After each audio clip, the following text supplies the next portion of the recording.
So my name is Noah Falstein. I'll be talking about a lot of things today. I'll try not to speak too quickly because, of course, this is about the extent of my French, which is inexcusable. I'm sorry about that.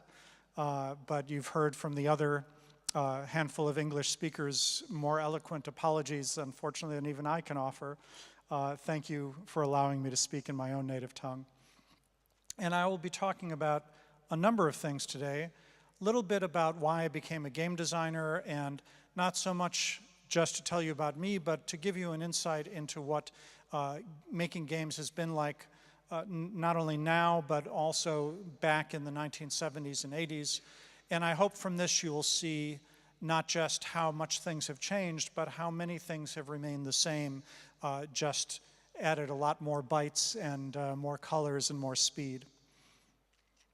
I'm going to focus primarily on my time at Lucasfilm Games and show you a lot of pictures, including some pictures of Skywalker Ranch that aren't generally shown to the public. And hopefully that will give you some forgiveness for my lack of French, because pictures are, of course, a universal language there. I'll talk briefly about some of the recent work I've done in the 4 years I spent at Google and my work in a new field called neurogaming, just in terms of relating what I was doing back then to what I'm doing now and how I think that will be instructive for you in the future of what you'll be doing in games. And to wrap that up, talk a little bit about the future of games and where I see games going, both now and in the next decade or two. So, when I was a teenager, I would save up my money, allowance and money I got from some chores, and take my bicycle down a couple kilometers to an arcade where there were many games like the pinball games that you're seeing up here, mechanical pinball. They were plugged in and they had power, but they didn't have electronics, and they often, in fact, would have scores with zeros painted on the thing to make the scores look bigger. And I thought that was still pretty wonderful, and I enjoyed it. I loved games, board games all my life. But then one day, this new thing showed up, not the model in questionable marketing attire there, but this computer space game. And it just blew me away because it had a TV screen and buttons and controls, and you controlled a spaceship. I'd never seen anything like this before. I'm curious, does anyone here know who created this computer space? No? It was Nolan Bushnell who found that it was too far ahead of its time and people found it too confusing and overwhelming, so he took a step back and a few years later created Pong. And of course, that was pretty fundamental to all of what we've done in the games industry. But at the time, I was one of the handful of people who said, this is great, why aren't there more of these things out there? And as it happened, you know, we're all involved in making a world where there are plenty of those types of games. I went from my university to a place called Hampshire College in Massachusetts that lets you design your own curriculum. And after having studied physics and astronomy and computer science, I decided to tie it together by making a game that would show how all those things could go together. Never thinking that that was a career path move, but just a fun way to show off what I had done in programming in particular. But it was a space game about flying in the asteroid belt, and all of the asteroids and planets were in the right positions and moving the right way, and I put in all the astronomy I learned. And one of the things I found over and over again as a game designer is that there's almost no topic that you can learn about that you cannot somehow relate to your games, even if very obliquely, and it's something I'm very grateful for. Programming, in those days, I was doing it on a mainframe. We didn't even have video screens. It was printouts on paper. Most of my game programming I did in a language called APL that looks like this. One of the things I loved about APL is that it was totally cryptic and mysterious, and just showing it to my friends who didn't know anything about computers made them think I must be a genius, when in fact it was just a lot of literally Greek symbols mixed with some what are now considered very terrible programming conventions.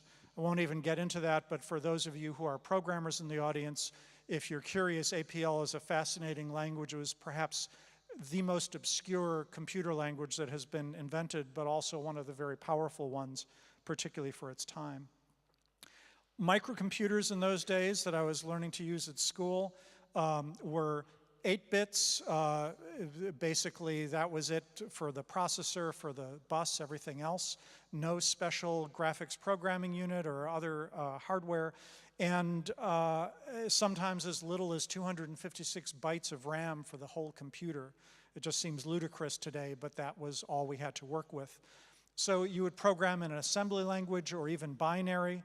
And in fact, what you see there on the right is one of the computers I learned binary programming. You would actually flip down for 0, up for 1, and the set of 16 buttons on the left is the memory address and the 8 bits of data that you would put into it, and then you would use one of the toggles to say, okay, I'm ready for my next byte of data. So as you can imagine, it was pretty tedious and not a lot of fun. But Plato was a system that I saw that was another ahead of its time system when hardly any computers were connected by phone lines, and if they were, it was a 300 baud modem. That's 300 bits per second, so incredibly slow. Plato had a blazingly fast 1200 bit per second special connection that they had, and some vector graphics so that it had much better graphic quality than anything you could do otherwise, but still nothing by today's standards. In the early 80s, the Atari VCS, also known as the Atari 2600, was a very popular game console, and it had a 6502 microprocessor, and also had a very simple graphic chip with that. Not very helpful for programming. You had cartridges that had only 2 or 4K of bytes in them, and that was your entire program, graphics, code, sound, everything, so very, very limited. Controllers were likewise very simple, and it actually would create a single scan line at a time. If you wanted a picture like the one you're seeing here, you actually had to load in when the beam of the television, and they were hooked up to TVs only, would be going back to draw the next line. You had to load in the next few bytes of data just so that the screen would change, which is why you have these long vertical stripe sections, because that was easier to do without having to change. So, as you can imagine, very primitive. I moved on to a company called Williams Electronics and was a project leader on an arcade game in the early 80s called Sinistar. That was a huge step up in terms of processing power and graphics. And we also did something that was not the first of its kind, but early on. You can see this is the main game screen over here.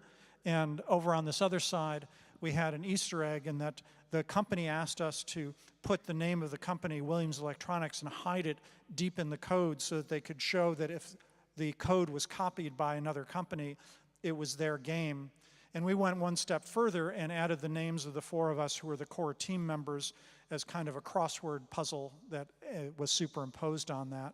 And we were so afraid that we would be discovered and fired that we made sure the only way to make our names come up was to put 3 extra quarters in and hit a button, because we realized that spending an extra 75 cents, not even $1, was worth it to show our friends our names, and the company wouldn't get angry because if anyone ever leaked this, it would make a lot more money for them, so we thought we were safe. But after that, and I'll spend quite a bit more time on this area, I got a call from a friend, David Fox, who you may have seen I credited because he also prepared a lot of the slides that I'm going to be showing you here. And he was working as one of the first people at Lucasfilm Games. In fact, it might not even have had a name at that early stage, but it was a new group within Lucasfilm that up to that point had only been known for the movies. And I was so excited to find out that they were starting to make video games that I immediately dropped everything and went out and interviewed. And a few months later, I was set up in California working at Lucasfilm. So Star Wars, the original Star Wars, came out in 1977, and it's a testament to George Lucas's creativity and vision that, even now, even just a few weeks ago, new Star Wars movies are still coming out, and despite the fact that Solo was not quite as big a success as they hoped, I saw news today that there are 12 more Lucasfilm movies, Star Wars movies that may be in the works right at this point. So it's nice to see that that's a story that's gone on all this time. But back at that time, the Star Wars had come out, Empire Strikes Back came out in 1980, and in 1984, I was starting at Lucasfilm just after Return of the Jedi had come out. And at that point, we had the Lucasfilm Computer Division that was made up of 3 groups: our very small games group, a somewhat larger group doing video editing, digital video editing that never quite succeeded because it was too early. About 10 years later, other companies came out and learned how to do video editing for movies, and the cost had reduced at that point. But the biggest group was the graphics group, which later went on to become Pixar. And a lot of the people that are still high up at Pixar were people that I met or that I interviewed with, and it's really nice that we were all part of that same route back at Lucasfilm in those early days. And there's a lot of similarities in what they've been able to do and their pathway to what the games industry has done. But after, back in '82, before I became part of the group, the games group was a brand new thing. Return of the Jedi was still in the works, and George Lucas had decided that it was time to move into more high-tech development because he was already using computers for some of his special effects. And he hired a man named Peter Langston, who was my first boss there, and they started the group as an experiment. They wanted at first to build 2 games that they called throwaway games. They never expected to publish them. I thought this was, in retrospect, amazingly ahead of its time, as I'm sure many of you have experienced, and even those of you who are in university have been told you need to try over and over again and be willing to fail. And George knew that right from the beginning and let us make these games that were meant to be ways to learn more about our craft and throw them away. And if they were good, they would publish them, and as it happened, they decided to do so. The group at that time, when I joined, was made up of a very small group of people. In fact, of these people here, Lauren Carpenter, the second from the right, was actually not even part of our group, but part of the graphics group, and he's a senior fellow at Pixar now and worked on a lot of their technology. But this was the group of people that I came to work with in '84 when those games were still not yet published and still being worked on. Ball Blazer was the first one of these 2. It was a game that by today's standards is very simplistic, but at the time was quite groundbreaking in the way that it did graphics, and also that it was a 2-player simultaneous game when almost every game up to that point had been purely single player. And there was a lot of press on that in the early days, and what you're seeing there, in fact, is not an artist's conception, but a model that ILM did, and I'll get into that in a bit, but they did quite a few models for us, not for use in the game, but for use in the promotional materials, because the resolution of the game systems themselves at that point was so low that there was no point in building a model. It would just look blocky when we put it in there. Rescue on Fractalus was released at the same time. That was a game that David Fox was the project leader on. And they were working on fractals, which are still something that those of you on the computer science side will be familiar with. And it was very new technology at that point. The kinds of computers we were using, this is not the computer, this is just the monitor. You know, what you may be used to is a flat screen and a keyboard. This was how clunky it was back then. We were using assembly language that looked exactly like this, extremely clunky, very difficult to program in, took many months to do anything even very simple on the screen. The resolution of the screens for things like the Atari 800 and Commodore 64 was extremely low. The number of columns and of text was tiny. But this is a picture of something. This was part of the entry screen for Rescue on Fractalus. It took an artist and a programmer about 2 months just to get this screen, which is nothing but essentially a static image with a little bit of animation. What you're seeing there is not, in fact, true animation, but color cycling animation for the most part, where it's actually changing registers, and don't need to get into the technical side of it, but what has not changed is that even as the equipment gets better and better and the power gets better and better, in the games industry, we are always pushing the cutting edge and finding ways to do things that often the hardware and the software wasn't even designed to do. And it's one of the things I love about this industry is that we're never satisfied with what we have. We're always looking to the next level, and it's something that I expect to always continue. Some other screens from Rescue on Fractalus, the Atari 800 version. It's a game where you're flying around a landscape rescuing pilots who have been shot down. And as you fly through, there are pilots that come out, and sometimes they're actually not one of your pilots, but it turns out that the bad guys have taken over, and they try and break down your window and let the poisonous atmosphere in. And if you're fast enough, you can turn on your shields and fry them, and if you're not, they break through. But this was a surprise in the game. We didn't put this in any of the advertising, and the first time you think you're bringing in a pilot, and suddenly this monster pops up and pounds on the window was a moment where a lot of people at the time said it was the first time a computer game had ever scared them or made them sit up and realize it could be more than just simple entertainment that way.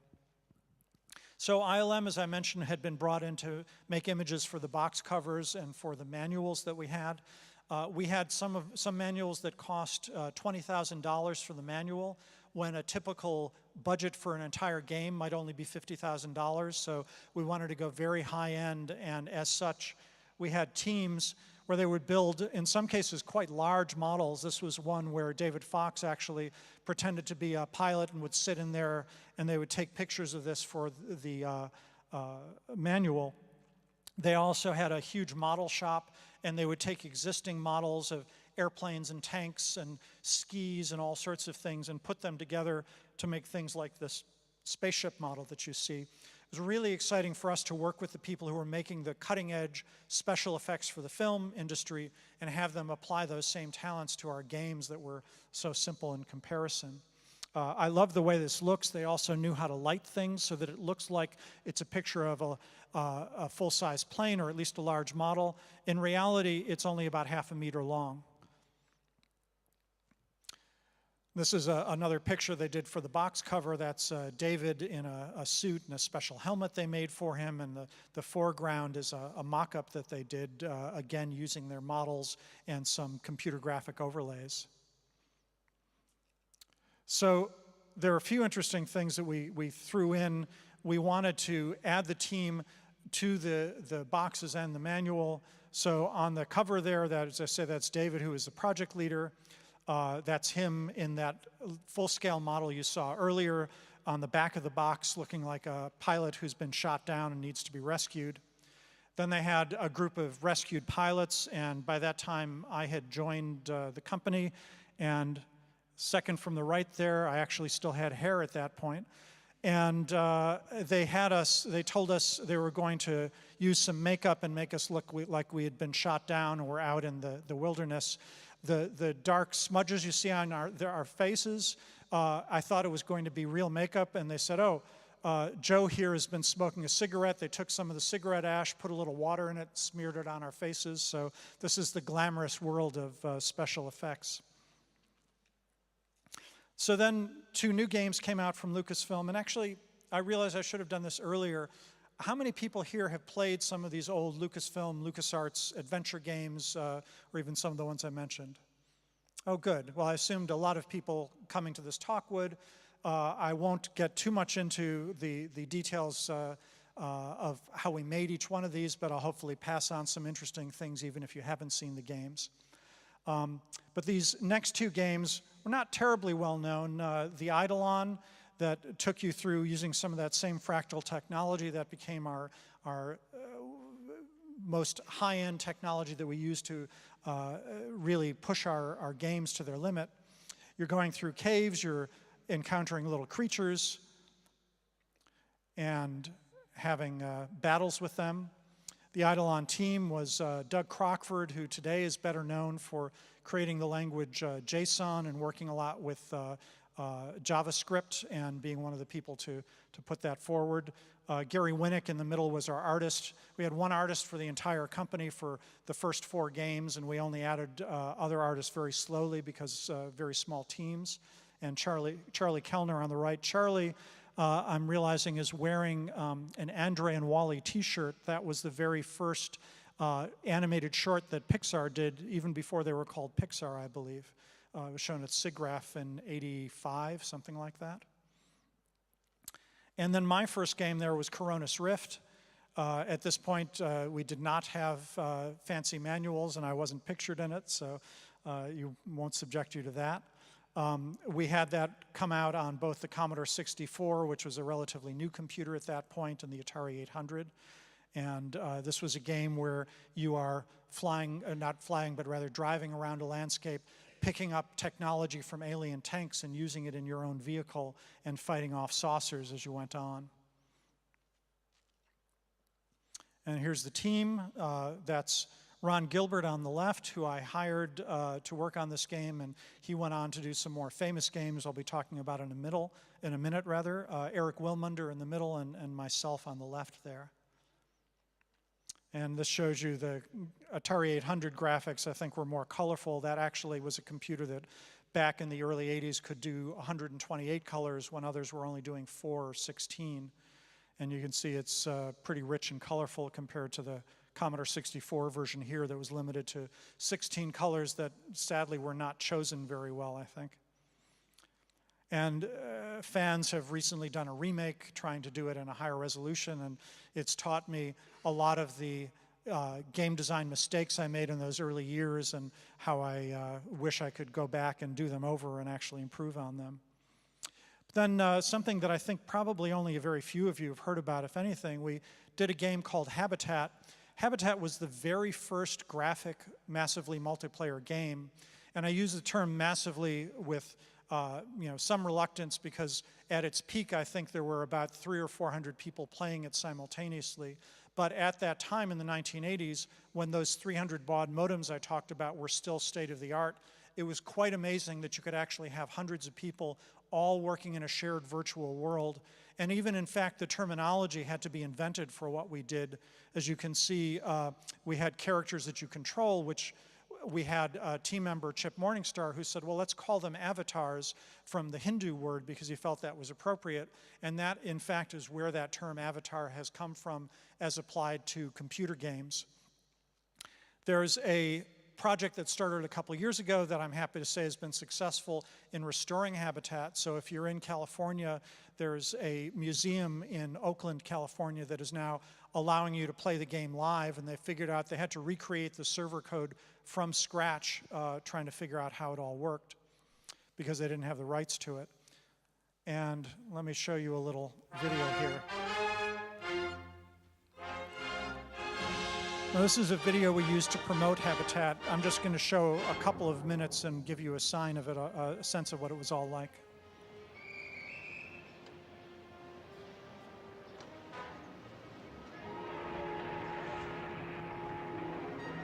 These were not the kind of cars we drove in the 1980s, by the way. Discovered, fully equipped. Oh, hey, mister, here's your paper. Intelligent beings, mighty the works. Read all about it. Hey, lady, here, have a paper. Yeah, let me see that. 5 cents, Pops. The name's not Pops. I just want to find out about this here parallel world. It's called Habitat, but cough up that dough, Pops. No playing games. Jimmy, the name's not Pops. Look, I promise I'll pay you as sure as my name is Valentino. Valentino? What's going on here? What kind of game are you playing, Pops? Pops and his friend Jimmy aren't the first people to get drawn into this strange new world where names can change as quickly as events. Notice Surprises the lurk at blinding every turn. animation speed. The keynotes of existence are fantasy and fun, here in a place called Habitat. What's a teleport boot? Where am I? And who in the heck are you? It is said that boredom once ruled the lifestyles of the avatars, the beings who populate this world. But recently, all that changed. With the birth of an alliance between powerful beings, both here in Habitat and in the human realm, and with the cooperation of a huge mainframe computer in Virginia. Now, using their modems and Commodore computers, people from Westport to Walla Walla can join Quantum Link and Lucasfilm on an electronic journey unlike any other. One that leads to Habitat, where thousands of avatars, each controlled by a different human, can converge to shape an imaginary society. Hey, listen, my real name's Henry. They call me Pops. I mean... No, Thickwit. Henry's your human. He's just controlling you. Here you get to be someone else. Well, then I guess I really am Valentino. Talk about great expectations, lover boy. So you notice we had to Now, let me actually be a minute. I got explain to some digging people to do that and they're some controlling a treasure to character find. on the screen. And I think in the next It is a scene you'll place get more full of that. drama and adventure, a place where 1,001 things can happen simultaneously, making the possibilities here positively unpredictable. So, rest assured, our Mr. Valentino will hardly be alone. Hot dog, a hole. For example, Sveldrella here is an avatar controlled by Luann Smith from Beverly Hills, here on a quest for high magic. And high magic is just what she's found. So I'm going to leave that there. Whoops. So you'll see, we actually had to explain to people that no, you're actually controlling the character. It's not really you, but it is an avatar. It's an expression of yourself. And of course, these things we all take for granted now were brand new and not only had trouble catching on, it turned out that the reason that you haven't heard about Habitat is because those 300 people were using as much system resources as about 10 to 20 times that many other people on the system at the time, which was mostly sending text messages to each other. So even though almost all the graphics you saw was stored on people's independent computers, just sending very simple, tiny messages back and forth saying what to draw, where to send somebody walking, very, very short, measured in just a few bytes, that was enough to bring their systems to its knees, and they realized that it wasn't really feasible at the time. But Chip Morningstar and Randy Farmer, who were the principal architects there, wrote extensively about what they learned from Habitat. And a few years later, people like Ralph Koster, that I'm sure many of you heard speak yesterday, was able to use that for Ultima Online. And there were some other games like Meridian 59 that came out around that time. But they built on some of these early jobs that were done here. And part of what was so exciting about working in the games industry in the early 80s and at Lucasfilm was that we could try really ambitious things like creating a whole virtual world like that and populating with people. Another idea we had at the time was to create a Star Wars type world and have potentially 1 million people playing at once, which seemed like the most amazing thing we could ever shoot for, not realizing that, at some point in the future there would be tens of millions, if not 100 million people playing on a single game at the same time. So the movie Labyrinth came out. How many people here have seen the film Labyrinth with David Bowie? Okay, fair number. And this was a Jim Henson film. It had a lot of Muppets in it. George Lucas worked with him on that. David Bowie was the star. Also introduced a young co-star, Jennifer Connelly, who I remember telling somebody after seeing her performance in Labyrinth, said, well, she's trying hard, but I doubt she's ever going to really make much of a splash. And that was before she got an Oscar. But you can see there's a lot of the same graphics that we had developed for Habitat. This was being done simultaneously, and we borrowed a lot of those same animations and same characters. And it was the very first attempt that we made at doing storytelling in a game. And we had this idea of two wheels of a verb and a noun, and you could actually pick them off of the screen at the bottom by scrolling through them with your keys on the keypad. And that grew into the system we used later for our adventure games. But those first adventure games were mostly created after our team moved up to Skywalker Ranch. We were only there for about 4 years, back from when the ranch was first opening up. We were the first ones to use one of the buildings there. And up to the point where we had grown so large that we actually couldn't be sustained on the ranch anymore and had to move off, which was quite sad. But Lucasfilm put together a little announcement postcard that you see here with some of the Star Wars characters in moving from Hollywood up to Marin County and then out to where Skywalker Ranch was out in the hills. And this was the entrance to the ranch. It was purposefully meant to be very low-key, and for many years they told us, don't ever let anybody know the address. You can see off on the right there, 5858, and we put that address into almost all of our games after that. We just never said why that number was so significant, so we were always having a lot of fun pushing the rules as much as we could. In fact, if anyone watches the Big Bang Theory TV show, they have an episode where the guys go and make their way out to Skywalker Ranch.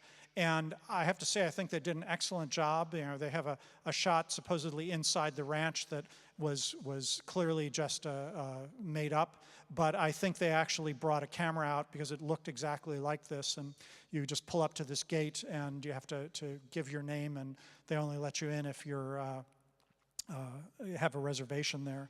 But the ranch itself behind that is this beautiful place in the hills in Northern California, just north of San Francisco. There are multiple buildings. There's a little lake called Lake Ewok. The main house, that you're seeing in the distance here, is where a lot of the administration of Lucasfilm still works. It is now still owned by George Lucas, but he rents it out to Lucasfilm at this point. So that's the main house again. This was meant to look like a Victorian house built around 1880, I think was the plan. And George actually made a whole backstory of how this ranch had been built 100 years earlier, but then of course it was all brand new. And we would give tours, and it was really confusing to people to explain about how a New England sea captain had made a lot of money in Massachusetts and had retired to California and built this house in 1880. And people would say, well, how did he know to put Ethernet ports into the walls? And we had to explain it was all brand new, but made to this very exacting specification. And each of the buildings was set at a different time and had characteristic architecture and details that were meant for that time. So for example, the main house was a bit more Victorian. My favorite room was the library there, and you'll see some other pictures of this, but it had this wonderful spiral staircase that had been carved out of redwood, stained glass windows that were made by craftsmen on the site for this. It had a huge stained glass dome over the top. There was a green marble fireplace. There is a green marble fireplace there with an original Maxfield Parrish painting, the Garden of Allah, over it. Big, comfortable leather chairs, and in a California winter with the rain coming down, you would hear it on the stained glass roof. There'd be a fire in the fireplace. It's one of the nicest places to work that I have ever experienced. Well, certainly the nicest place I've ever been able to work in. And I spent a lot of time there, particularly as I'll show you when we were doing some creative work. Here's another shot of the stained glass dome directly overhead.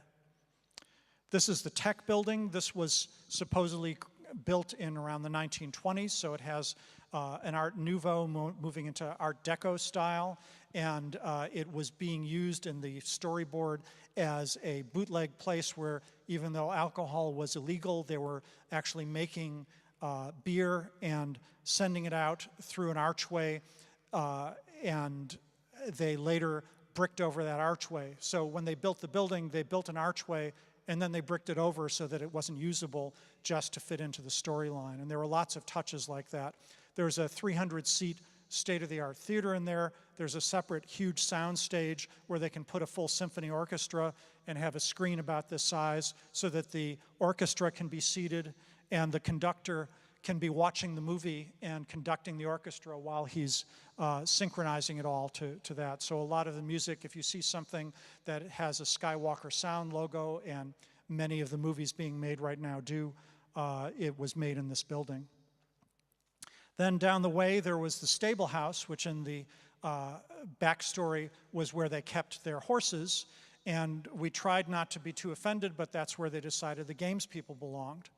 And we were in this building that was built with two sides and a central area where the horses would be brought out. It was very lovely inside. This was the office I shared with Brian Moriarty. I think actually one of his screens from developing Loom is the one you see in the center there. And you can see the vintage Macintosh that was one of our development machines there on the left. So another shot, this was that central courtyard area. We were doing a promotional picture. Second from the left in the blue there is Ron Gilbert. The person who's sitting down, who's almost hidden by the other person, is Steve Purcell, who was one of our artists. He did the Sam and Max series, and he was a co-director on Brave, the recent Pixar movie from a couple of years ago. That's me off there on the far right, David Fox next to me. And David and Ron and I at that point were some of the most experienced project leaders at Lucasfilm. Ron had just made a game called Maniac Mansion, which was really our first full graphic adventure that set some of the style for what LucasArts became known for. Ron and Gary came up with the concept. Gary did the artwork. And let me show you a few concept art pictures very quickly. But these were the sort of simple, almost comic book-like graphic novel pictures that we used. And then here's the box art that was done by a different artist, back of the box. And the game had a lot of innovations. It lets you choose 3 characters out of the 7 you see here. That was something that nobody had done before and actually wasn't done until more recently, that you had that choice of a lot of different characters. We were also proud to try and have female characters before. That was really something that many games were able to do. And a few shots from Maniac Mansion itself. Then Zach McCracken was the next graphic adventure we did that David Fox was a project leader on. And this is a shot from the FM Towns machine, which was a more high-end computer that came out a little bit later, so a little higher quality graphics than what you've been seeing on these previous Commodore 64 versions. Then Ron and David and I were asked to do a game based on the movie Indiana Jones and the Last Crusade. That was a lot of fun, and it was a milestone for us because, as you've seen up to this point, we actually hadn't worked on any of the Star Wars or Indiana Jones movies, and part of that was because George wanted us to learn how to perfect our own craft in making games before he did that. Another large part was that the rights for those were tied up with other companies at the time that he decided to have his own games company, so we had to wait until some of those rights had expired before we could move on to that. But this movie, the third in the Indiana Jones saga, was done by Ron, myself, and David, who you see there in David Fox's office. Nice little note here is that those 2 pictures you see in the upper right, those are original Ralph McQuarrie concept art for the first Star Wars movie. And one of the nice benefits of working at Skywalker Ranch is that they had a huge amount of the actual concept art that went into those first movies, and they let us just pick from a selection. I had one over my desk that showed Luke Skywalker in a very early concept, and if you look very closely, he actually has breasts because the early version was to have the main character be a female, which a lot of people got upset with the last round of Rogue One and Star Wars movies, but that's something George has been thinking about for the last 40 years or so. So we did Indiana Jones and the Last Crusade, and because the 3 of us were co-project leaders, one of the things that I think is still true of the games industry is that there was a degree of competition, but also a lot of cooperation. And yet we found ways to collaborate. We had the game come on and it would show a train going by, and the title sequence was using the train. And we had a little argument about whose name should come first. Sorry, I missed the screen there. I'll get back to that in a bit. We also had some allusions to scenes from the movie that we couldn't put in the game, and also some scenes that there's a boxing ring in our game. The original Indiana Jones and the Last Crusade movie started out at Indy's school, Barnard College, and had him as a boxer, an amateur boxer in his boxing ring. And then we got the script and saw that, we put it in the game, and it wasn't until the movie came out that they thought to tell us that they'd cut that scene out of the film. So at first we were horrified that we were stuck with a bunch of scenes in the game that wouldn't make sense to people who'd watched the movie. And then we thought, well, let's turn this into a marketing hook and say that there are special deleted scenes that you can only see in the game. And the fact is, to this day, that there are some scenes in the game that help explain things in the movie that if you really watch carefully don't make any sense, but make sense in the context of the game. I'll leave that as an exercise for people to find out about. So this was a lot of fun. We had to come up with puzzles that were similar to what you saw in the movie, the kinds of scenes that they had, and yet were different enough that it didn't give away the answers. So a few pictures from different versions of that game. And it also was published with a Grail diary, which was meant to mimic the one that you see in the movie. It was many pages long and had a lot of original artwork. It was meant to look like it was a hand-kept diary that Indiana Jones's father kept in his search for the Holy Grail. The primary purpose for that diary was not to make the game more fun, but as copy protection, because people would make copies of the games, and it was much harder for them to make good copies of these included multiple-page documents. And so this is not pre-internet, but pre-World Wide Web, so it was much harder to get that stuff around. And hopefully people would buy the game to get a copy of this Grail diary with it. Just to give you a sense of the quality of animation in the late 80s, this is what the game looked like. So kind of fun, but pretty primitive by today's standards. Oh, and here we go. Here's the other thing I was saying. So in order to resolve the conflict of whose name came first, this train car comes in from coming in from the right side of the screen. So Ron's is the first name you see, but mine has the highest billing, and David is in the middle no matter which way you look at it. So that was a simple level, but we didn't want to settle for that. We each had different dialogue that sometimes one preferred and sometimes the other preferred. And there are times where the same scene was done with different dialogue. I won't get into the details because I'm running a little low on time here. But these are either comic dialogue, which Ron favored, and he went on to do a lot of comedy games, or a little bit more serious dialogue, which I thought was more consistent with the way the movie ended. And then at the end of the game, we had credits, and you can see that it was designed and scripted by Noah, Ron, and David, except a third of the people saw that it was scripted by David, Noah, and Ron, and another third saw Ron, David, and Noah. So again, very simple, but it was a fun way for us to have a little inside story there. Loom was also an early adventure game. In fact, Cassandra, who spoke just this morning, was talking to me about that. This was perhaps one of the first casual games that came out before anybody wanted casual games. And we had some very passionate letters saying it was wonderful. There was a grandmother in Las Vegas who said this was the only time she'd ever played a computer game. She wanted to play more of these. And we're sure it was because it was meant to be very simple. We also got hate mail from people saying, I paid $40 for your game and I finished it in just 3 hours. You suck. They actually used stronger terms than that. And we had a balance of that, but I think if this game had come out in today's era where it was aimed more at people like that grandmother, we probably would have done better. But it was a very beautiful game that used magic and music together. And then Secret of Monkey Island. This was Ron's real tour de force that he did with Tim Schafer and Dave Grossman. And Tim Schafer, of course, has gone on to start Double Fine and quite a bit of fame, but he was a minor programmer and writer on this game when it came out. Monkey Island 1 pioneered a lot of techniques like using graphics for the objects that you would find instead of just words describing them. And it had, by the way, I mentioned that there was the boxing that we had cut from the film. Ron came to me and said, we used boxing in the game, and we had this system where you would punch high, medium, or low and move back and forth.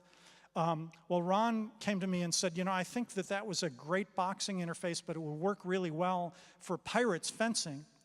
And there was just one problem, because he wanted to use that for our sword fighting interface in the game. And I was the one who had actually programmed the Indiana Jones boxing technique, and I had stolen it from Sid Meier's Pirates that had come out the year before. But I figured this is about pirates using swords. No one will recognize that it's a punching game that I took from that. And I had to tell Ron that, well, if we make it into a pirate sword fighting game, they might not like that too much. So we were kind of stuck, and we had to think about how can we change this and what can we do. But one of the things that was really fun is that Ron had brought in a bunch of old movies, pirate movies from like going back to the 1920s, and had all of the team look at those movies in working on the game. And some of the old ones with Errol Flynn were very inspiring. One in particular was The Princess Bride that we really loved. And this scene from The Princess Bride and a lot of the older movies, you would spend much more time talking to each other as you were fighting than you would actually fighting, and often insulting each other. And that's where the whole idea for something called insult sword fighting was born. That was one of the more popular aspects of that game and the whole Monkey Island series. In fact, a lot of classic lines, this look behind you, a three-headed monkey, we used in at least 5 other games after that. After that, we were asked to do a new Indiana Jones adventure, and we had just hired Hal Barwood, who was a filmmaker, and I was assigned to work with him as a co-designer and show him how we did games, and he taught me a great deal about movies. We were looking at a rejected script that you can even now find online that they had thought to use for Last Crusade, but decided not to use, but it was a terrible script, so we had to come up with a new idea. So we went back to that library and pulled out a lot of books about mythology and trying to find something interesting that we could build the quest around. And it came down to 2 things: the story of Atlantis, which we thought was marvelous, and Excalibur, the sword that King Arthur used.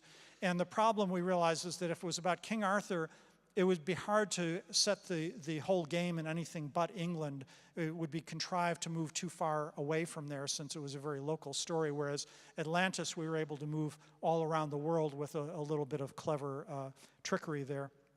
So we did Fate of Atlantis, and give you a couple quick screenshots. This is an Italian version. I know we had it translated into French as well. Anybody here play Fate of Atlantis in the French version? Okay, because I know a lot of people played it in English. Good, I'm glad it was worth it. This was later brought to mobile phones, and you can see a remastered version there. There's even a comic book that was based on this, which was kind of fun for us. Also worked on a project called The Dig, and I'll give you one last anecdote before I move on to more recent times. The Dig went on for about 6 years, and I was actually the first project leader on it.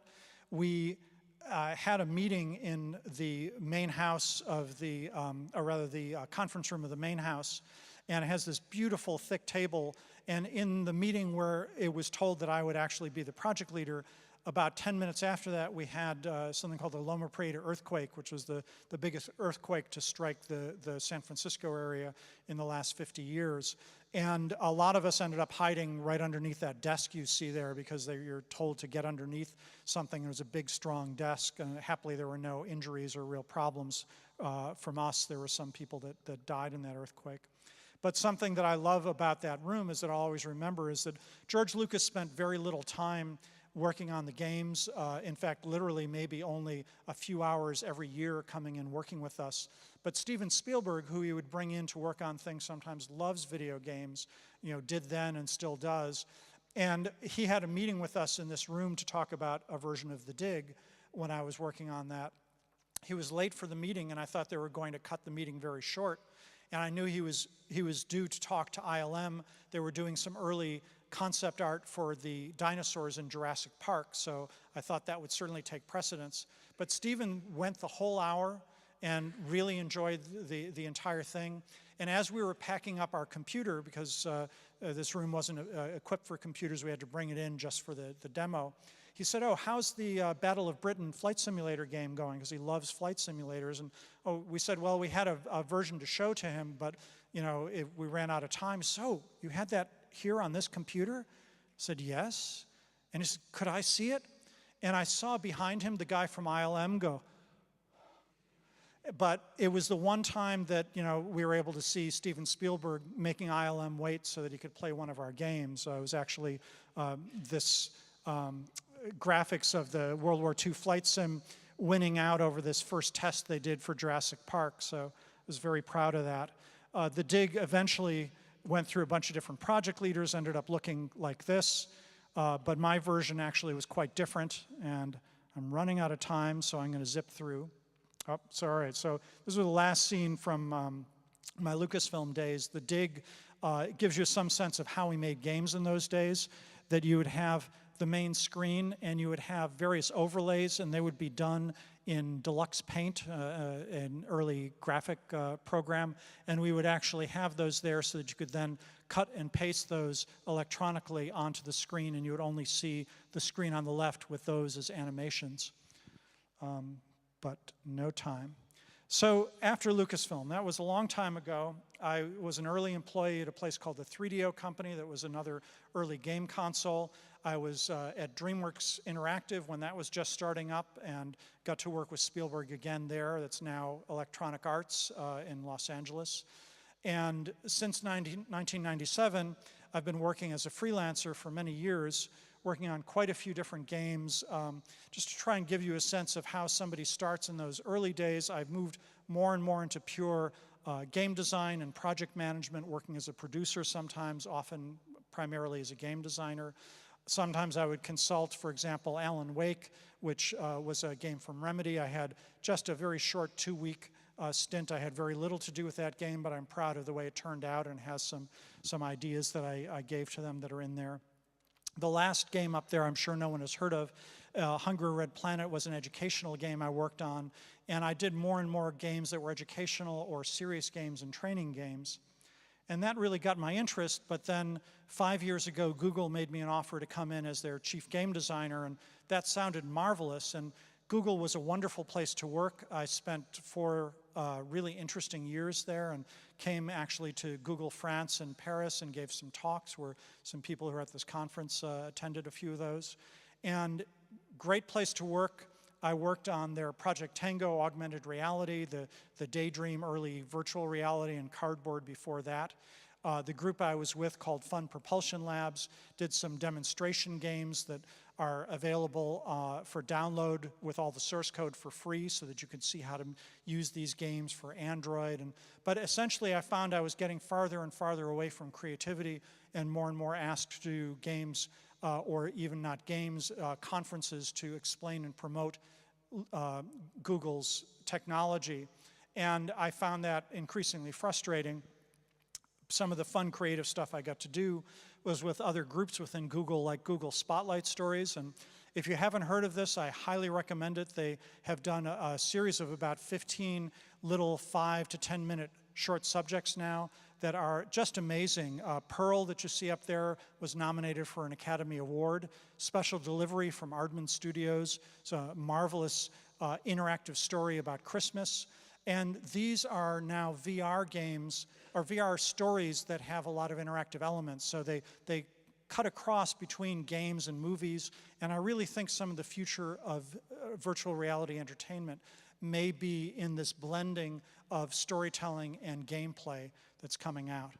But what I left Google and have been spending time doing is something, has several different names, but neurogaming is one of the popular ones, blending neuroscience and games. What you see here is something I worked on before I came to Google called NeuroRacer, a very simple racing game where people are having an EEG to measure their brainwave patterns while they're playing the game.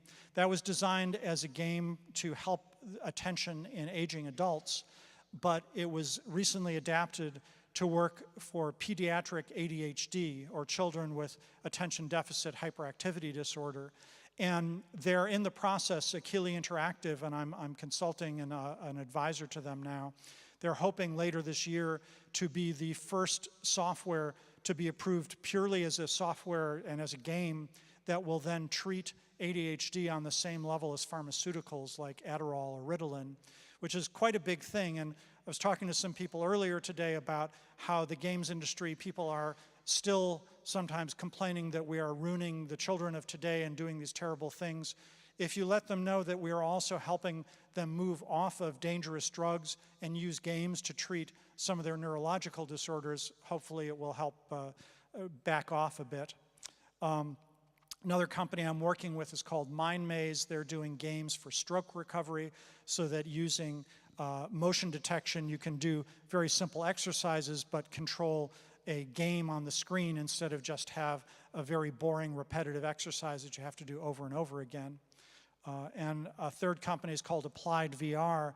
They're doing virtual reality for chronic pain reduction. So people who are in pain over a very long period of time can use meditation and other techniques through virtual reality to essentially learn to kind of retrain their brain to either ignore the pain signals or reinterpret them.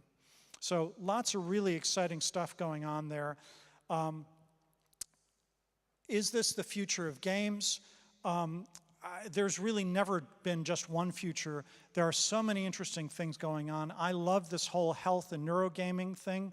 The pharmaceutical industry last year was $300 billion just in the United States. So even if only a few % of that end up being taken over by games, it could end up rivaling, the whole mobile game industry in size if it reaches that point. So it could be very big on the medical side, but of course we also have the mainstream games that I'm sure many of you are working on, mobile games, casual games, esports that are continuing to become more important, and we're seeing more and more games that are about watching other people play than playing yourself, and virtual and augmented reality and mixed reality beyond that. All of those things are guaranteed to come along. It's certain that both games and interactive entertainment in general, I think, will thrive in ways, some that we can't even imagine right now. And one of the things that's critical, I think, for anyone in this industry is that you have to be not only willing, but eager to learn, change, and adapt as you go, because otherwise you will get left behind. But if you love learning new things, this is such a great industry. And some of these different areas that I just mentioned that I think may be taking off, one of the things that I've learned is that whatever you think may happen, probably something else will happen in addition to that. So a lot of the predictions we had, we would talk to the Pixar guys in 1985, and I remember them telling me very specifically, you realize we would need 4,000 pixels across 4K resolution before a screen would start to rival what you can see on a movie screen. And we did the math and said, that could take 30, 40 years if Moore's Law continues, and there's no way it will continue to double, as quickly as it has. And thankfully for all of us, it did. But, it's taken off in ways that if you had told us that we would be able to play those games and watch movies on something this big, none of us would have believed that. So, the primary lesson is, you'll never know where this is all going to go, but it is exciting, and I think this is an industry that we're all lucky to be either in or entering, and I wish you the best in another 30, 40 years from now, giving your address to an audience like this, except perhaps it will be in a totally virtual thing, and you'll be broadcasting from your vacation home somewhere on Mars at that point. So with that, I'd like to open it to questions, and I think someone may be able to help take questions in French if you need to have them translated. And I should say I have, well, thank you. We can.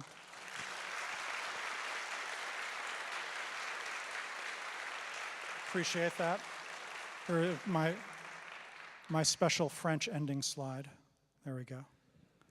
But I have a prize for the first question asker. Will that help? See, you got to add games to things here.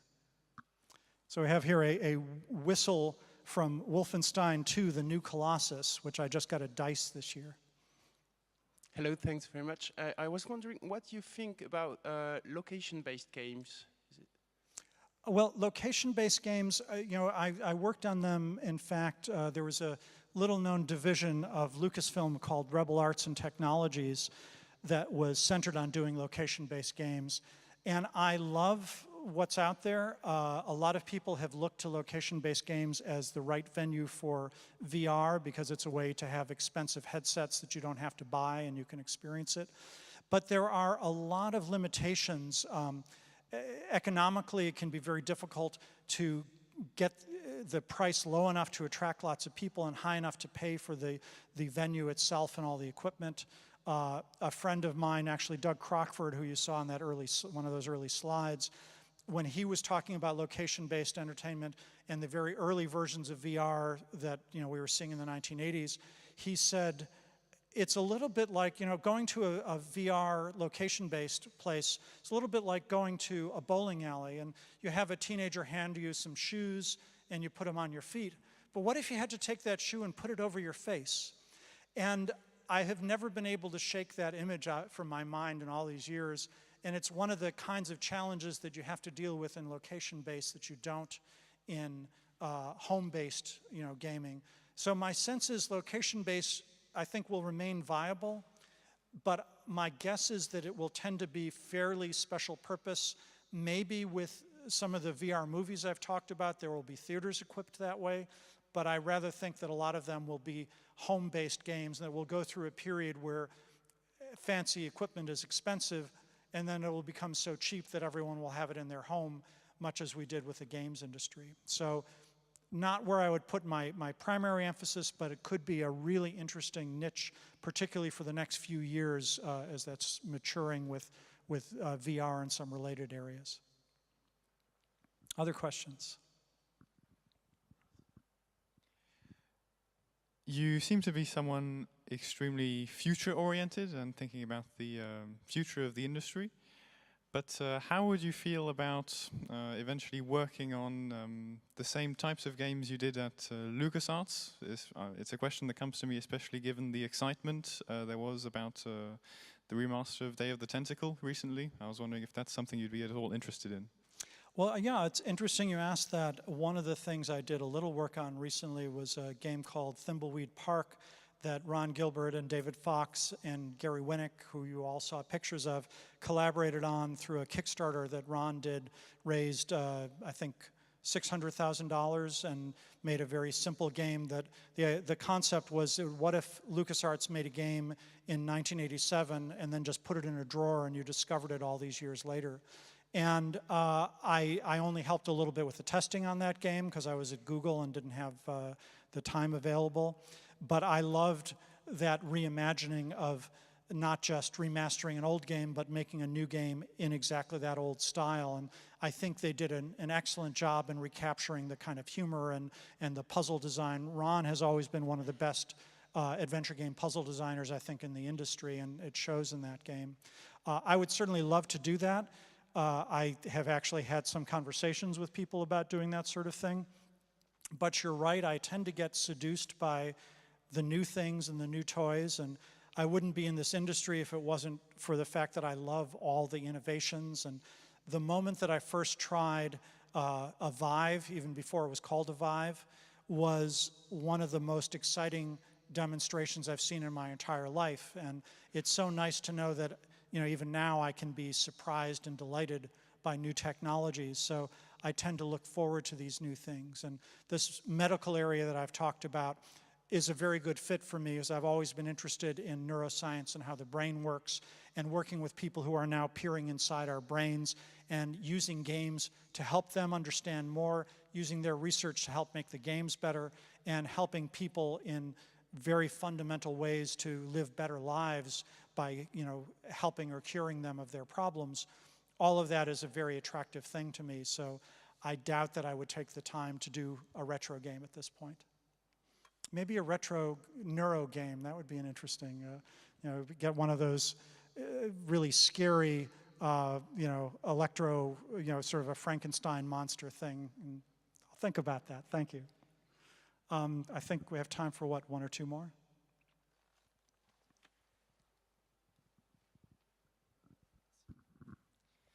I have a question about neurogaming.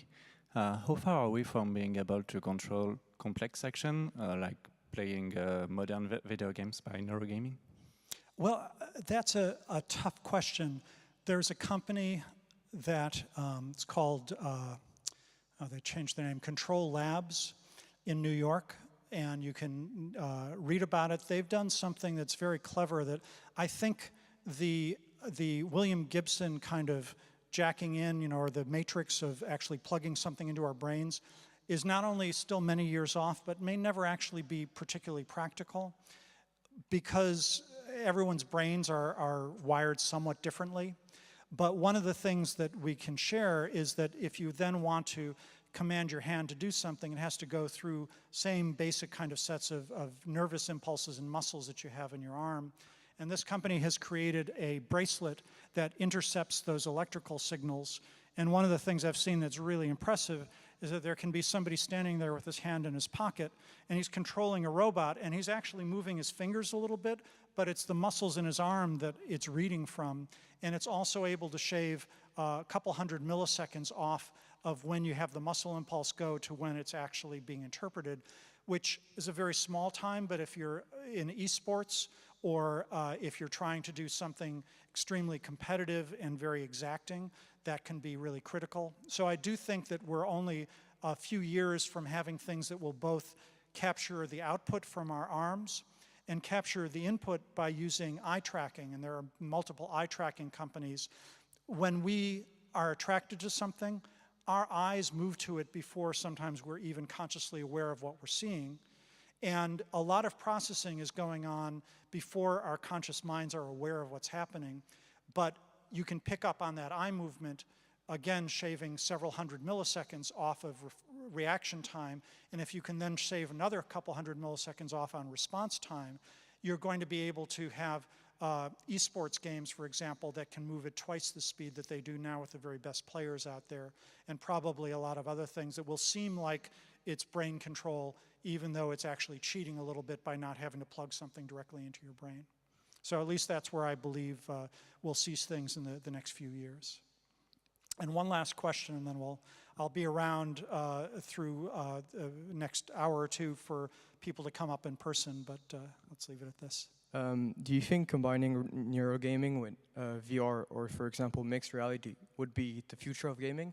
And if so, could that ever replace what would be considered as traditional gaming? Well, it's rare that a new technology ever replaces an old technology completely. In fact, retro gaming that we're talking about now shows that a lot of those games that we did so many years ago that we were relieved to move to higher resolutions. Now, as many student projects you've done, you purposefully make it look like it was made in the 1980s, so you don't lose some of those arts. But specifically, the first part of your question, one of the big advantages for neurogaming and VR and MR and these things is that if you have a headset to put a screen in front of your eyes or even to interact with them with a laser connection, you're already wearing something complex on your head. It becomes relatively easy then to add some sensors there and pick up on not just brain waves, but the stroke recovery company I mentioned also has a product called the Mask that goes underneath VR headsets and measures the muscle activity in your face so that when you have social VR and you want to smile or wink or frown, your avatar will exactly match up with what you're doing. And it's my sense that in another 2 years, 5 years, 10 years, headsets will come in a variety of patterns. Some of them will be fairly bulky, but have very complex sensors, and not just input measuring things, but perhaps something called transcranial magnetic or transcranial electric induction, stimulation rather, so that people can actually learn faster if you induce a little magnetic or electrical current inside your brain. And frankly, I'd rather not be the test subject on that because I can imagine all sorts of wonderful horror movie situations, but I do know people who have done it and said that it's pretty amazing. So it may be, in fact, a typical thing. You go to school and you have to put on your headset because otherwise you'll learn at the slow pace that we learned at.